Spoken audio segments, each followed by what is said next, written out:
Top 10 के sponsor है Adnan water tank, safe and healthy water storage solution, Ballaguda, Hyderabad. अस्सलाम वालेकुम नाज़रीन, मैं हूं आसिम खान और आप देख रहे हैं बीबीएन चैनल। आइए देखते हैं आज की टॉप 10 न्यूज़। इजरायली फौज ने दावा किया कि उन्होंने हमास के मिलिट्री विंग के सरबराह मोहम्मद सिनवार की लाश गाजा के जुनूबी हिस्से में एक अंडरग्राउंड टनल से बरामद कर ली है। ये लाशें यूरोपियन हॉस्पिटल खान यूनिस के नीचे वाली टनल में मिली है।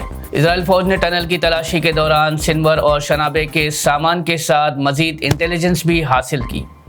गाजा हेल्थ मिनिस्ट्री के मुताबिक अक्टूबर 2023 से अब तक 54,880 फ़लस्तीनी शहीद हो चुके हैं, जबकि 1,26,227 जख्मी हुए हैं। दूसरी जानिब इजराइल की तरफ से ये ऑपरेशन उनके लिए बड़ी कामयाबी माना जा रहा है। अमेरिकी सदर डोनाल्ड ट्रंप के नए ट्रैवल बैन का हुक्मनामा आज से लागू हो गया है, जो 12 ममालिक के शहरियों को अमेरिका में दाखिल होने से रोकता है। इन ममालिक में ज़्यादातर अफ्रीका और मिडिल ईस्ट के मुल्क शामिल हैं, जैसे अफगानिस्तान, म्यांमार, चाद, ईरान, लीबिया और यमन। इस पॉलिसी पर रेफ्यूजीज़ की मदद करने वाली एनजीओस ने सख्त तनकीद की है। इसके अलावा इंटरनेशनल कम्युनिटी में इस ट्रैवल बैन पर इंसानी हुकूक के हवाले से भी सवालात उठाए जा रहे हैं।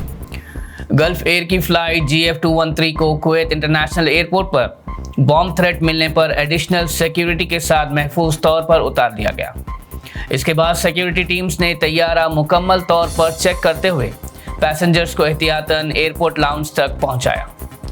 DGCA ने अपने सोशल मीडिया प्लेटफॉर्म पर कहा कि बॉम्ब थ्रेट की रिपोर्ट मिलते ही एयरपोर्ट सिक्योरिटी प्रोसीजर्स के मुताबिक फ़ौरन एक्शन लिया गया।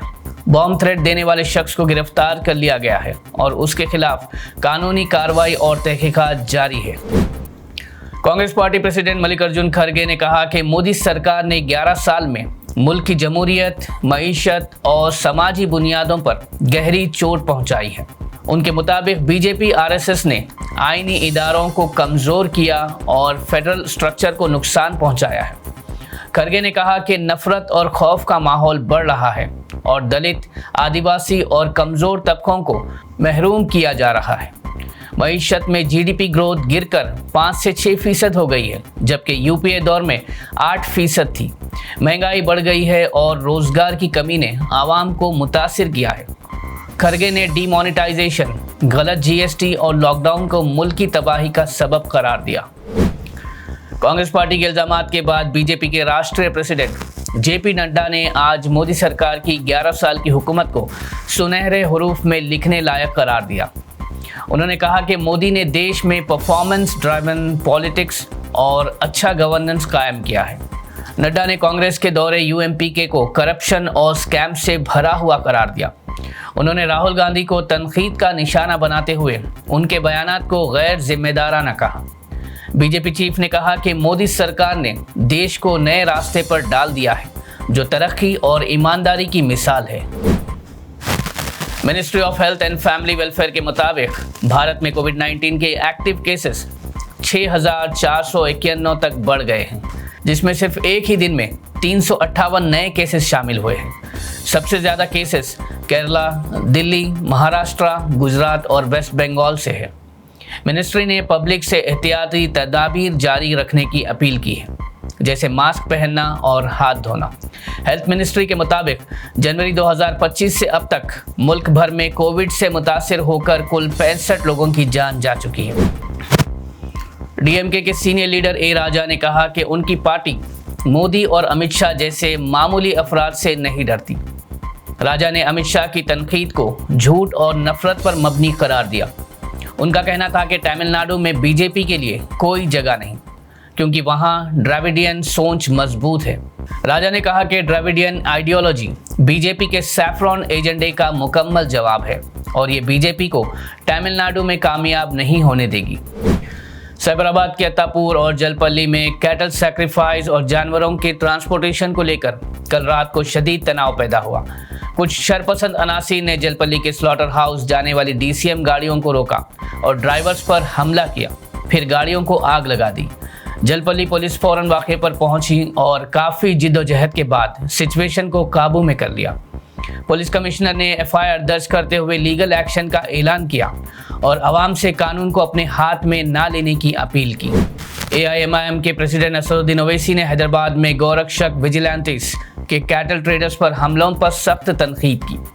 असद ओवैसी ने कहा कि कानून को हाथ में लेना जमहूरियत के लिए नुकसानदेह है। उन्होंने सरकार से मुतालबा किया कि वो इन अफराद के खिलाफ कड़ी कार्रवाई करे जो आवाम में खौफ पैदा कर रहे हैं। असद ओवैसी ने कहा कि अगर किसी को शिकायत है तो वो कानूनी रास्ता इख्तियार करे, ना कि गैर कानूनी तरीके अपनाएं। उन्होंने सरकारी इदारों को अपना फ़र्ज अदा करने और अमन और भाईचारे को बरकरार रखने की अपील की। आईएमडी हैदराबाद ने आज तेलंगाना के 14 ज़िलों में बारिश के इम्कान का ऐलान किया है। आईएमडी ने बताया कि हैदराबाद में घने बादल छाए रहेंगे और 12 जून तक बादल छाए रहने का अंदेशा है। आईएमडी ने विकाराबाद, संगारेड्डी, मेदक और कामारेड्डी के लिए ऑरेंज अलर्ट जारी किया है, जबकि बाकी ज़िलों के लिए येलो अलर्ट दिया गया है। आईएमडी ने आवाम से बारिश के दौरान एहतियात बरतने और सफ़र की प्लानिंग बारिश के मुताबिक करने की दरख्वास्त की है। नाज़रीन, ये थी आज की टॉप 10 न्यूज़। देखते रहिए बीबीएन चैनल। मुझे दीजिए इजाज़त। अल्लाह हाफिज़। Adnan Water Tank presents Adnan Auto Clean Water Tanks for the first time in India. ये सेल्फ क्लीनिंग वाटर टैंक्स हैं जिनको लगाने से आपका पानी बैक्टीरिया और जर्म्स से महफूज रहता है और आपके घर में बीमारियों का डर कम हो जाता है। फोम लेयर का इस्तेमाल करके 4 लेयर्स में इन टैंक्स को बनाया गया है।